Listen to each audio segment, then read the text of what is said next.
సరస్వతి పుష్కరాలకు సినీ రాజకీయ ప్రముఖులు ఒకరికొకరికి వచ్చి ఇక్కడ పుణ్యస్నానాలు ఆచరించి ముక్తేశ్వర స్వామిని దర్శిస్తున్నారు. ప్రస్తుతం మనతో పాటు ఎమ్మెల్సీ తీన్మార్ మల్లన్న గారు, అతను కూడా సతీ సమేతంగా సరస్వతి నదిలో పుణ్యస్నానాలు ఆచరించి ముక్తేశ్వరుని దర్శించుకున్నారు. అసలు వారిని అడిగి తెలుసుకుంటారు. నమస్తే అండి. ఇక్కడ పుష్కర ఏర్పాట్లు ఎలా ఉన్నాయి? పుష్కర ఏర్పాట్లు అతి తక్కువ కాలంలోనే కొంత చేసే ప్రయత్నం చేసినారు. ఇంకా కూడా మంచి మెరుగైన సదుపాయాలు కల్పించాల్సినటువంటి అవసరం ఉండే, అవి కూడా శాశ్వత పరిష్కారంగా ఉండాలి. తాత్కాలికంగా పుష్కరాలు వచ్చినప్పుడు మాత్రమే రోడ్లు వేసి ఆ తర్వాత రోడ్లు కూలిపోయే విధంగా కాకుండా శాశ్వతంగా మౌలిక సదుపాయాల నిర్మాణం జరగాల్సినటువంటి అవసరం ఉంది. ఇప్పుడు చేసినటువంటి కార్యక్రమాలకు ఆ తర్వాత వచ్చినటువంటి భక్తులకు కొంత ఎలాంటి ఇబ్బంది లేకుండా జరిగినప్పటికీ ఈ ప్రధానమైనటువంటి ఇంత గొప్ప పుణ్యక్షేత్రం దగ్గర మౌలిక వసతుల ఏర్పాటు అనేది చాలా శాశ్వతంగా జరగాల్సినటువంటి అవసరం ఉంది. పుష్కరాలకు తెలుగు రాష్ట్రాలతో పాటు మహారాష్ట్ర, ఛత్తీస్గఢ్ నుంచి పెద్ద సంఖ్యలో భక్తులు దర్శించుకున్నారు, పుణ్యస్నానాలు కూడా ఆచరించారు. కానీ వాళ్ళు ఒకటే మాట చెప్తున్నారు, 35 కోట్లు ప్రభుత్వం ఖర్చు పెట్టింది, కానీ ఎక్కడ కూడా అసౌకర్యాలు, మహిళా భక్తులకు కూడా ఎలాంటి సౌకర్యాలు లేదు.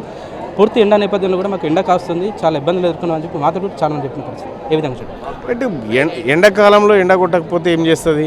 ఇప్పుడు ప్రధానంగా ఇటు వైపు చూసుకుంటే ఇది బొగ్గుగని ప్రాంతం, ఇదంతా ఇక్కడ కాస్త టెంపరేచర్ ఎక్కువ ఉంటుంది. దానికి తగ్గ తీర ప్రాంతం కాబట్టి కొద్దిగా ఎక్కువ ఉంటుంది, నదీ తీర ప్రాంతం కాబట్టి. అయినప్పటికీ కూడా రాష్ట్ర ప్రభుత్వం ఇంత తక్కువ వ్యవధిలో చేయాల్సిన ప్రయత్నం అయితే చేసినట్టు కనిపిస్తూ ఉంది. కానీ ఇదే ఫైనల్ అని చెప్పట్లేదు, ఇంకా చేయాల్సింది చాలా ఉంది, చేస్తుంది వచ్చేసారి అని చెప్పి ఆశిస్తూ ఉన్నాం. రెండోది, మహిళలకు ఏదో అసౌకర్యాలనే మాట చెప్తా ఉన్నారు.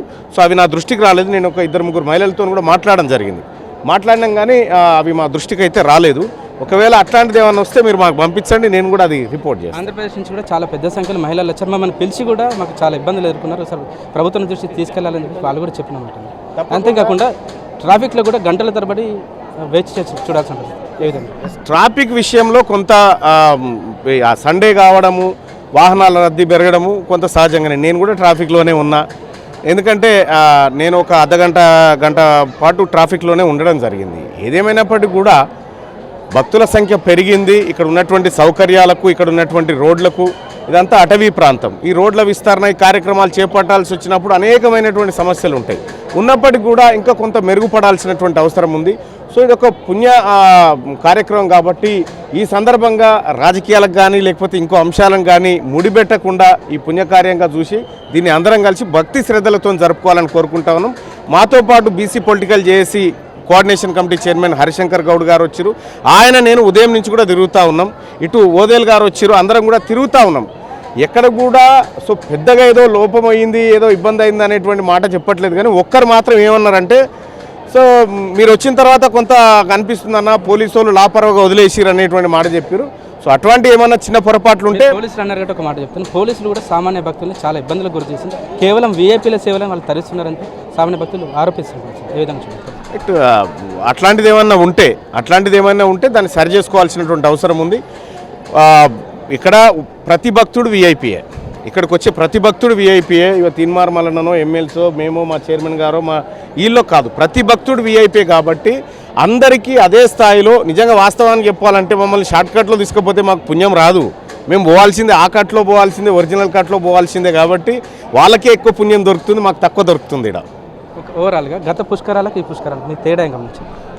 కొంత తేడా కనిపించింది. గతంలో ప్రభుత్వం హడావిడి ఎక్కువ ఉండేది. ఇప్పుడు ప్రభుత్వం పని చేసింది కానీ హడావిడి అయితే చేయనట్టుగా అనిపిస్తూ ఉంది.